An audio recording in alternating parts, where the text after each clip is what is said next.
আসসালামু আলাইকুম। আজ আরেকটি নতুন রেসিপি নিয়ে আপনাদের মাঝে আমি হাজির হয়ে গেলাম।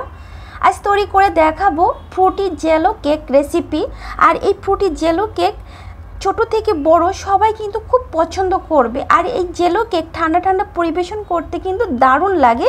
তো চলুন আমার তৈরি করতে যা যা লাগছে। এখানে আমি পাকা কলা নিয়েছি, এরকম কেটে নিয়েছি। আর এখানে খেজুর নিয়েছি, এরকম পাকা আম নিয়েছি, এবং মালটা নিয়েছি, লেবু এবং আপেল কুচি এভাবে কিউব করে কেটে নিয়েছি। আর এদিকে ফ্রাই প্যান নিয়েছি। ফ্রাই প্যানের মধ্যে আমি 2 কাপ পানি অ্যাড করে 1 কাপ চিনি অ্যাড করে দিয়েছি এবং আগার আগার পাউডার দিয়েছি 2-4 চামচ মতো, দিয়ে আমি ভালো করে মিশিয়ে নেব। চুলাতে দেওয়ার আগেই আগার আগার পাউডার, চিনি এবং পানি ভালো করে মিশিয়ে নিতে হবে, নইলে আবার চুলাতে দিলে দলা পেকে যাবে এজন্য। তো আমি এবার চুলাতে দিয়ে দিয়েছি এই ফ্রাই প্যানটা। এই জেলিটা আমি বারবার নেড়ে চেড়ে নেব, নইলে আবার ফ্রাই প্যানের তলা থেকে পুড়ে যাওয়ার চান্স থাকবে। তো যখন এরকম 1 থেকে 2 বলক উঠবে তখন আমি 1 চা চামচ তুকমা দানা অ্যাড করব। আর এই জেলি কেকে কিন্তু তুকমা দানাই অ্যাড করতে হয়, তো খেতে কিন্তু দারুণ লাগে। তো এবার হয়ে গেছে এই জেলিটা, এবার চুলাটা অফ করে দিয়েছি। এবার একটি সার্ভিং ডিশে সার্ভ করে নিলাম সঙ্গে সঙ্গে, নইলে আবার পাতিলে জমে যাবে।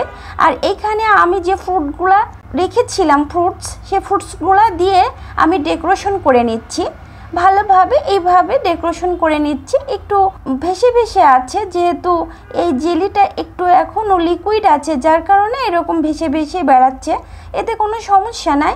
তারপরে কিছুক্ষণ পরে এটা কিন্তু সেট হয়ে যাবে। তো আমি এই ফ্রুটসগুলা সব দিয়ে দিয়েছি এবং উপরে একটু লেবুর রস দিলাম, যাতে এই জেলি কেকটা খেতে দারুণ লাগে। এবার আমি 20 মিনিটের মতো সেট করে নেব।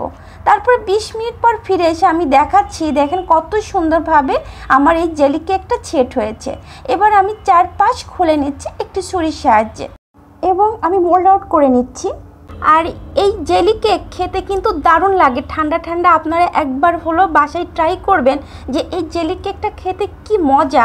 আর এই জেলি কেক ছোট থেকে বড়রা কিন্তু খুবই পছন্দ করবে, যেহেতু এখন গরমের সময় এই জেলি কেকটা খেতে কিন্তু দারুণ লাগে। তো একটি ছুরির সাহায্যে আমি এই জেলি কেকটা কেটে দেখালাম, দেখেন কতটা লোভনীয় হয়েছে আর কতটা সফট আর দেখতে কতটা সুন্দর। আমার ভিডিওটি ভালো লাগলে অবশ্যই আমার চ্যানেলটাকে সাবস্ক্রাইব করে নেবেন এবং আমাকে অবশ্যই কমেন্টে জানাবেন যে আজকের জেলি কেকটা কেমন হলো। আজ এ পর্যন্তই, সবাই ভালো থাকবেন। আল্লাহ হাফেজ, আসসালামু আলাইকুম।